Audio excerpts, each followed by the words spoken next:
At Yad Vashem, the Holocaust Memorial Museum in Jerusalem, Israel, there is a section called the Warsaw Getto Square, commemorating the Warsaw Ghetto and the uprising that took place there. There's also a section in Warsaw, Poland, commemorating the same thing.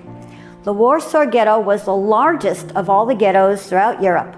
The Jewish people comprised about 30% of the population of Warsaw, approximately 375,000 people. When the Nazis came to power in Poland, persecution started. It started slowly and eventually escalated. At first, the Jewish people were forced to wear armbands on their clothing, identifying them as Jewish people. Eventually, they lost their jobs. And finally, they were forced to move into a ghetto. And although the Jewish people were about 30% of the population of Warsaw living throughout the city, they were squeezed into an area only about 3% of the area of the city of Warsaw. And in addition to the 375,000 people squeezed into this small section of the city, an additional 75,000 people were brought from other parts of Europe. To add insult to injury, the Jewish people were forced to build the wall that surrounded the ghetto, walling them in and keeping them separate from the rest of the city. And part of that wall still stands today, and if you go to Warsaw, you can see it.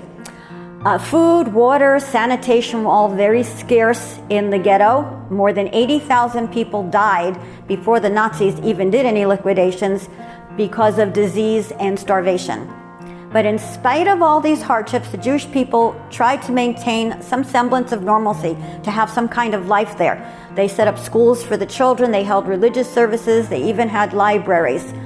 A gentleman by the name of Emanuel Ringelblum organized something called Oneg Shabbat, in which they archived all of the goings-on in the ghetto. That's how we know really what happened there today. They chronicled everything and hid them in metal boxes and buried them underground.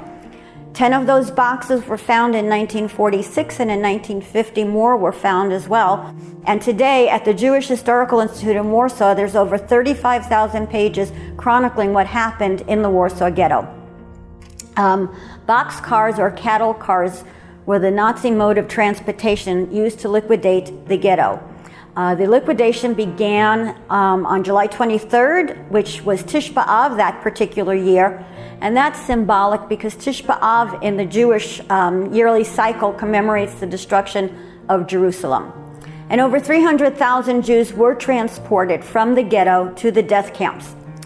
But a group of Jewish men and women decided that they were going to fight the Nazis, and this is known as the Warsaw Getto Uprising. It started January 18th, 1943. It lasted several days. The Nazis retreated, and the Jewish resistance fighters dug bunkers to protect themselves. But the Nazis returned several months later on April 19th with tanks and heavy artillery. This time the fighting lasted 3 weeks. Several hundred Nazis were killed, but eventually the Nazis, because of their heavy artillery, were able to overcome the resistance fighters, and eventually the ghetto was totally liquidated and the Nazis burned the city totally to the ground. Very few people survived or escaped the ghetto, but you can hear one person's testimony. Jerry Wawicki was one who survived the ghetto, who escaped the ghetto, and you can hear his testimony on shalomadventure.com.